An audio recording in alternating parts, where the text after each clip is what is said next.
What's going on, guys? Phenomenova Issue 1. There's not going to be too much preamble here just because I don't remember exactly where I was when I first caught this. I don't know if it was on somebody else's stream or just me simply browsing like Indiegogo or Kickstarter or Fund My Comic or anything like that. I remember coming across it at some point and saying, hey, this looks pretty cool. I'll check it out. And so far, so good. I've been really enjoying myself. So that's about as much on the preamble as we're going to get to. So Phenomenova is created by Von Coleman. He is the creator and the writer on this one. And Philip Cruz is our artist. So we have a dedication page right here. Vaughn dedicated this to his father, who unfortunately was killed in the September 11 attacks back in 2001. And if memory serves me well, he passed away as he was a fireman. So that's very unfortunate, but a nice little picture of him and his dad right there.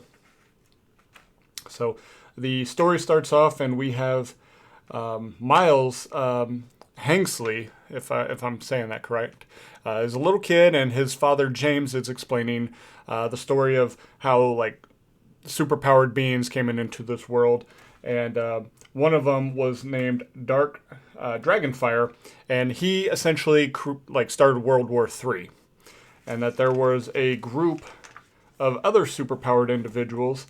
They're all came together and called themselves the Creator Corps or Crusader Corps. Led, if I'm not mistaken, led by the Golden Gallant. They came back to fight back against Lord Dragonfire.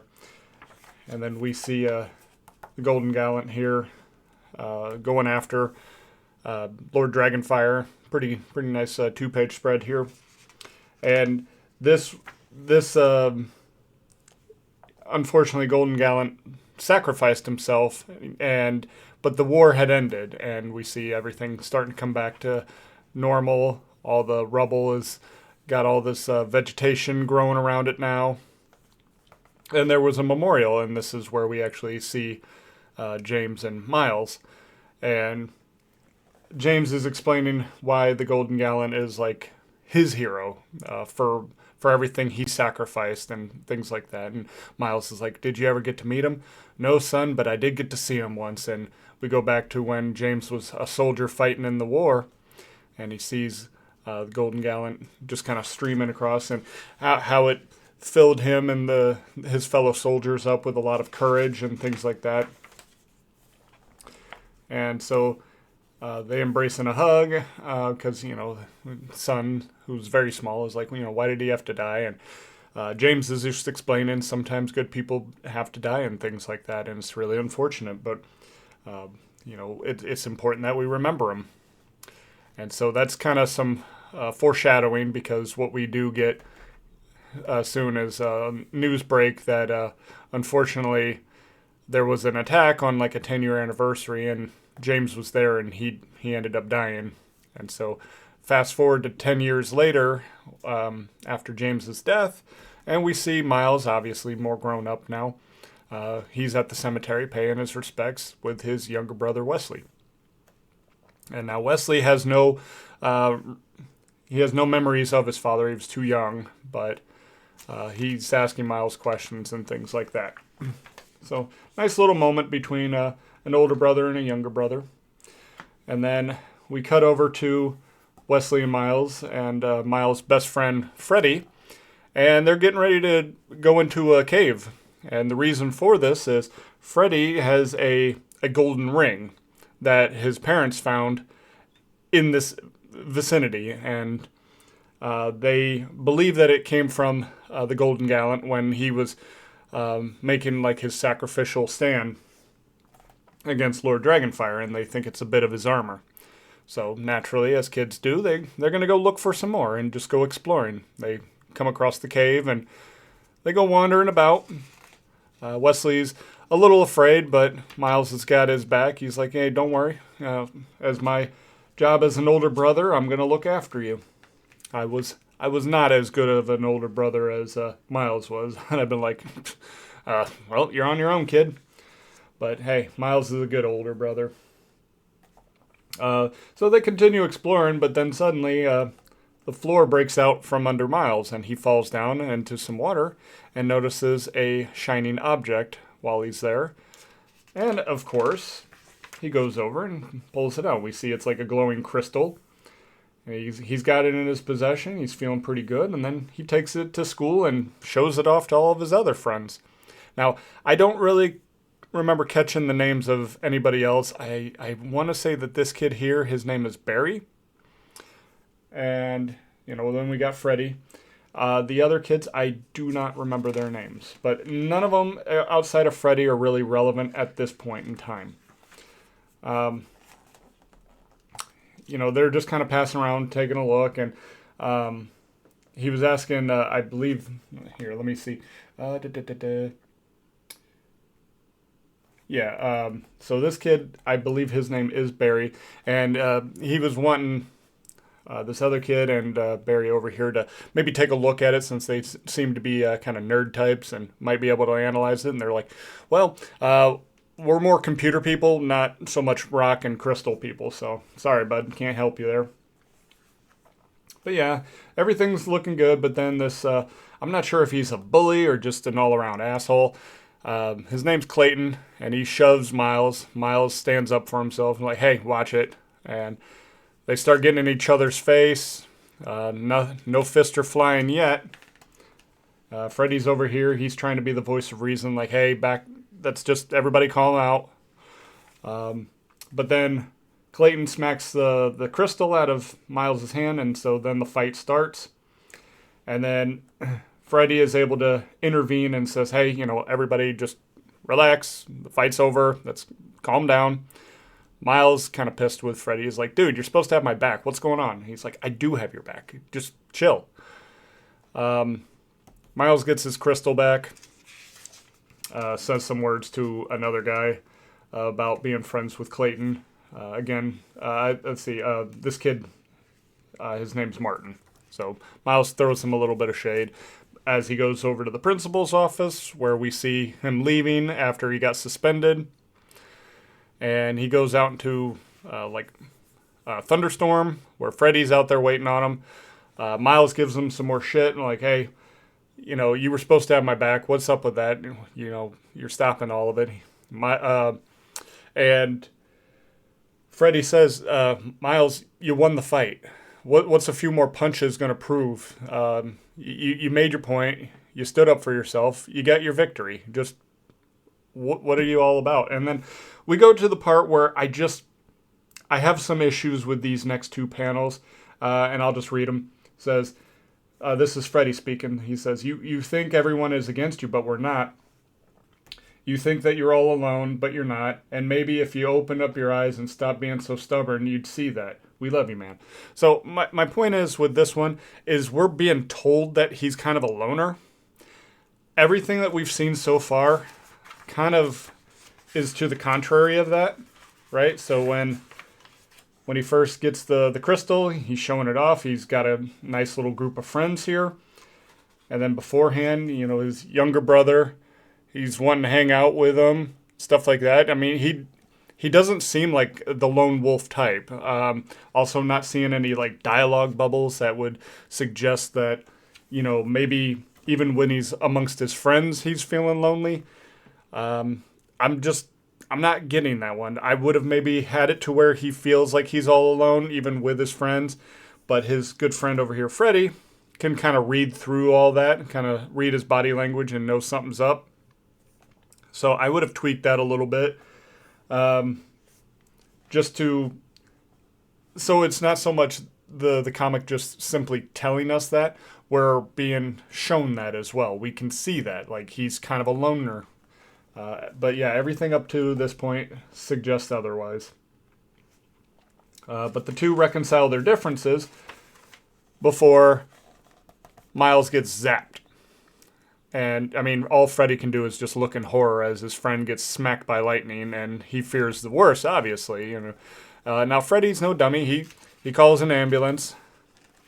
And we know this because, well, Miles wakes up in the hospital. Now, we see some powers being used. And it's just an electrical current, but unfortunately it messes with his heart rate monitor, which flatlines him. Now Miles freaks out and he's like, I don't know what to do. I don't know what to do. But he just stops and checks his heart rate. He's like, all right, well, I'm not dead. So clearly there's just an electrical malfunction here. Then he sees that the door is starting to swing open and just quickly just tries to lay back down. Not exactly sure why, but I mean, it's kind of like a little kid thing. I see that with my kids. I remember doing this as a kid, where somebody's coming through and you want to pretend you're like asleep or something. So you just do it. So I'm cool with it. I just, in the grand scheme of things, I have no idea why he would freak out and want to do that. He's not in a hostile area, so I think it's just one of those kid things. But yeah, he notices that he does this really quick, and he's just like, "Wow, that was super fast. The door's not even fully open, and I'm back down." But then his mother and a doctor walk through, and his mom gives him an embrace, just happy to see that he's not hurt and everything.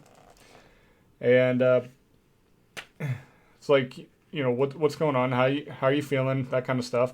The doctors are noticing that the heart rate monitor is back and working, and asked Miles if he noticed anything abnormal with the machine.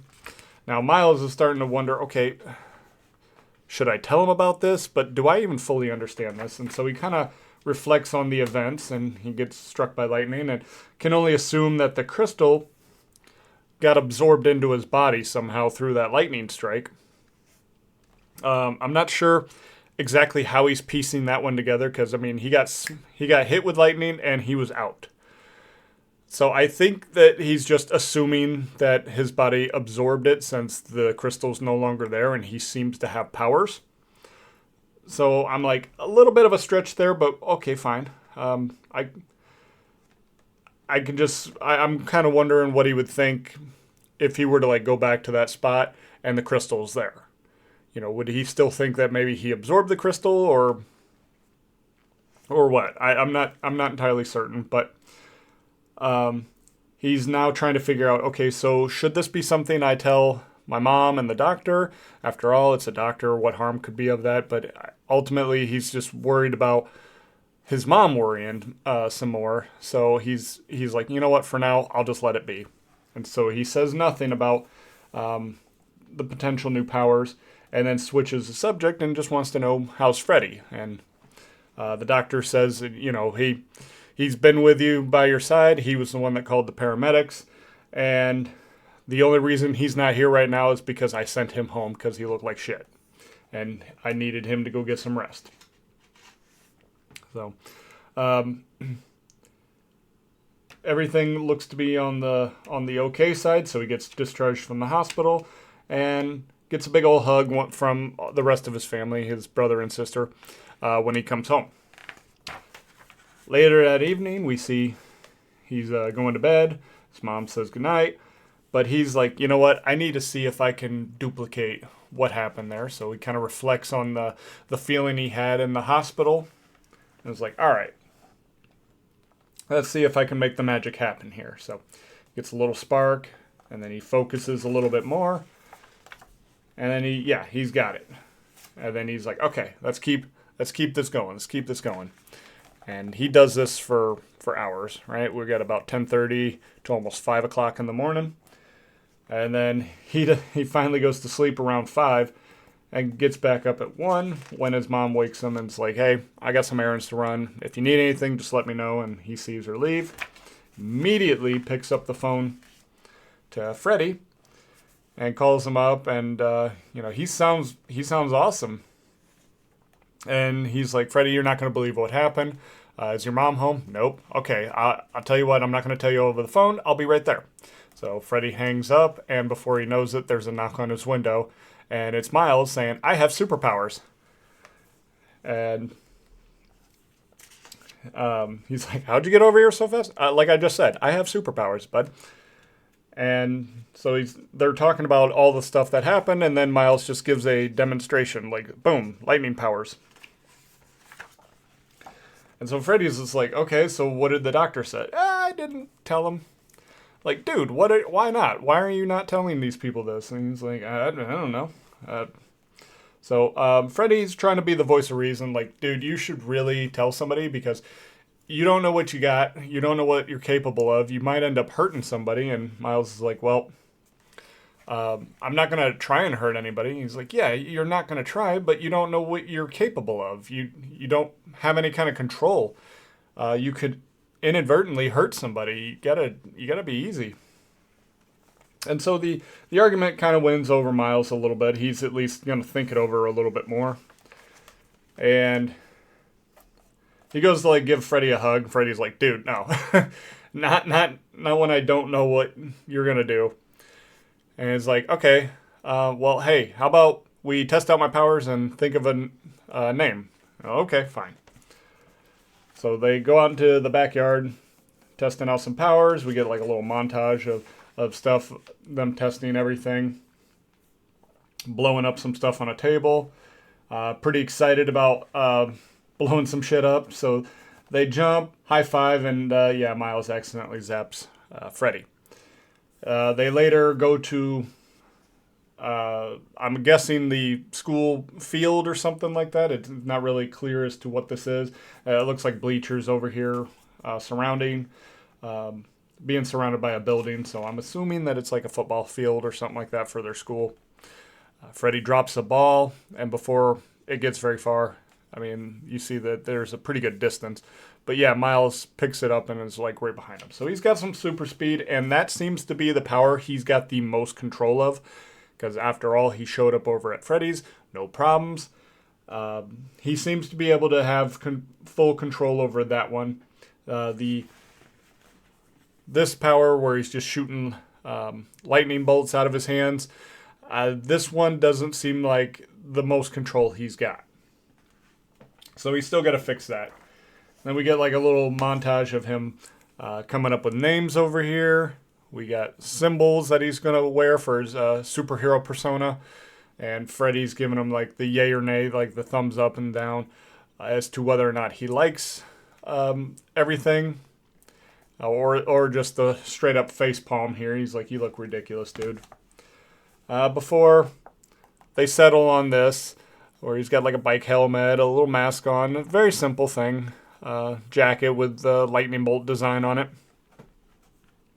And they go with the name Galvanite. So that's going to be his new superhero persona, is Galvanite. And Miles over here, he's feeling like a hero, like his father, like the golden gallant. And he's like, all right, well, what now, Galvanite? What are you going to do now? He's like, I don't know, we'll see. And just then, as they're trying to figure something out, a hostage situation's taking place at a reactor.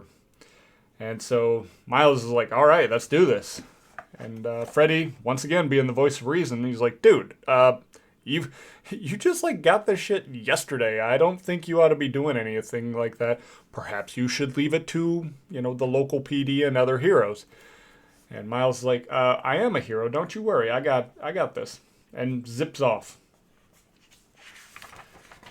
And so, though he's feeling pretty heroic, his navigational skills are not very good.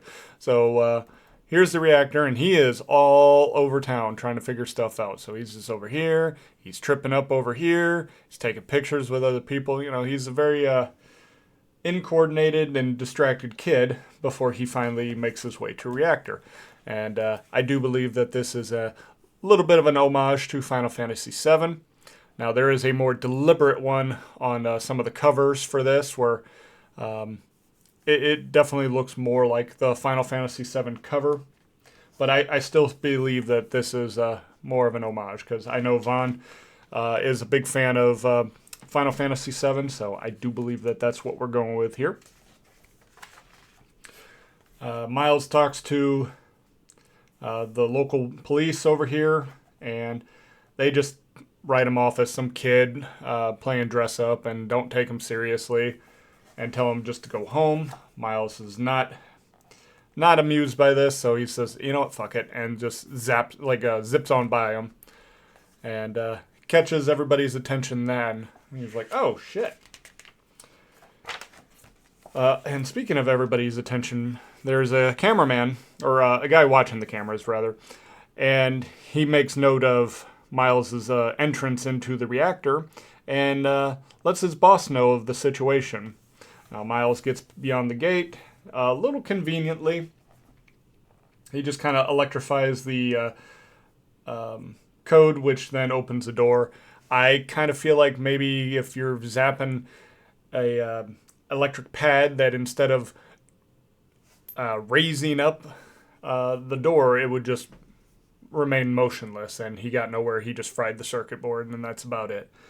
I know it's kind of a trope, so I'm going to give it a little bit of a pass, but I am still going to count it as a flaw. So I guess maybe, it's like, yeah, you're playing into the tropes, but I think the tropes are wrong. So I'm not like trying to shit on the idea. I know what we're doing here. So yeah, he gets beyond the keypad and get in the locked door and makes his way on the inside, where all the alarm is alerted for the guards. Now the guards don't realize that he's got super speed, so he just bumps right into them. And this is where we see Miles does not have full control of his electrical, his lightning powers, right? He's got the speed down. He's had no problems here. But yeah, shooting the lightning out of his hands, not something he's perfected yet. So he runs into a little bit of trouble, but his super seed at least bails him out over here, and he's able to take out the guard by zapping him finally. But then he's like, oh shit, did I go push it too far? He checks, pulse is there. He's like, okay, I just need to be more careful. Luckily I didn't kill this guy. So he at least is considerate there. Finds another guard, zaps him, looks to have done the trick. Unfortunately, the guy's still not out. So he's going for his rifle over here. Miles kicks the rifle into his head, kicks the guard. And then he's going to go finish him off with the old fisticuffs. And I believe that this is the same guard. Now his visor is kind of busted up here. And I'm not showing a second guard, so I'm assuming that this is still the same guy. And he looks to be fairly intact over here. I'm not seeing any issues with his visor or anything like that. So we have a little bit of a continuity error. No big deal. It's just a nitpick there because the story is going to play out one way or the other, and it's just visually flawed. So yeah, he's finally finished off the guard and gets to our hostage before a dark cloud appears. And before he can even do anything, he gets frozen in his tracks. And then we're introduced to our main villain, Dark Cloud. And Dark Cloud, his message to Miles is very clear. I'm giving you a pass this time. Cross my path again, and it will be the last time. I will not go easy on you just because you're a kid. So stay out of my way, and you will stay alive. And then freezes up Miles some more before he blacks out and wakes up in a hospital. His mom is both relieved and pissed with him. So relieved that he's alive, pissed that he hid all these things from her, because now she is updated onto his new life as like a superhero wannabe, right? But then we have a new character, Phoenix Senshi, and she is one of the members of the Crusader Corps. And she comes into the room and calls Miles both like brave and stupid. Like, you didn't consider everything. You went in recklessly. You don't have your skills fully honed in, and you just went against the police orders to go back home. And you just kind of you really could have fucked things up a lot worse than what they are. Miles tries to apologize, and she just says, well, you know what, you're just lucky to be alive at this point. And then she goes on to inform Miles that these two plus Freddy are not the only ones that are aware that Miles is a super powered individual. It didn't take the public too long to figure out that the hero running around with the lightning powers who appears to be a teenager might very well be the kid who just got zapped by lightning about 3 days prior. The teenager who got zapped. So, yeah, it's all over. There's plenty of people talking about it and posting about it on social media. And Miles is like, it's not my friends, is it? No, not your friends, but your enemies. And we see the fight that got recorded between Miles and Clayton's just out there running his mouth about him and really painting Miles in a bad light. Miles not exactly thrilled about it.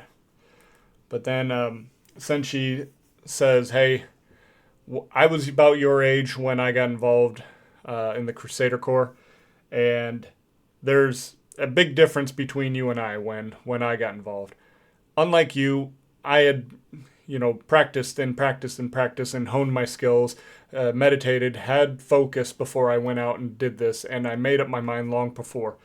But now, after talking with your mom a whole bunch, and probably going to need to talk to her some more, she has agreed to let me train you and do that very same thing for you, where I hone your skills, and then perhaps you can find yourself in a group of young superheroes like I once was.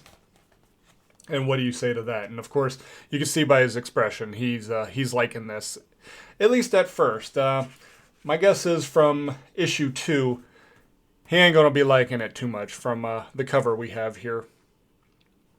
So yeah, it looks like it's going to be a grueling session. And kind of reminds me of Yu Yu Hakusho, that anime and manga series. Now, I'm drawing a blank on Yusuke's mentor. I forget off the top of my head, but he learned a lot from her, but holy hell, she put him through the grinder. And you get the idea that that's probably going to be something Miles goes through as well, for any of those familiar. But he should be all the better of a warrior for it. So that is that's where we're going to leave off for right now. And yeah, so far I have some issues, like that whole bit where we're being explained Miles' personality and not being shown that in any way, shape, or form. I think that's a little bit of an issue there. Some of the dialogue can be kind of like that, where we're just kind of explaining things and not being shown. And so that would be nice to clean that up a little bit. But hey, overall, I think we got something good here. I'd give this one about a 7 out of 10. Like I said, the story is pretty good. It's not like the most original thing. That's a young up-and-coming superhero. It's nothing we haven't seen before. But the character of Miles, he's a likable enough guy. He's trying to be a good kid, and he gets blessed with some powers, and he's trying to still, he automatically wants to take these powers and use them for good. He can just be a little overzealous about it. Freddy, I like him being the voice of reason. He is wise beyond his years.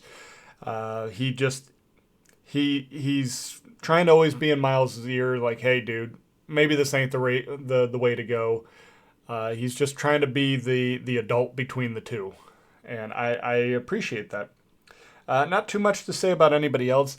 We only got like little bits of like his mom and stuff like that, and she just seemed like a typical mom. I got no issues against her, but there's not a whole lot for me to really say. Same with the rest of the friends. This is really more about Miles and Freddy on this one, and so far I like the two characters, and I'm looking forward to more. So, if this sounds like something that would interest you, check the link in the description where you can get a copy for yourself, or at least 2 to follow for any second chance campaigns that may arise. But that is all I have for today, guys, so until next time, take care, and God bless.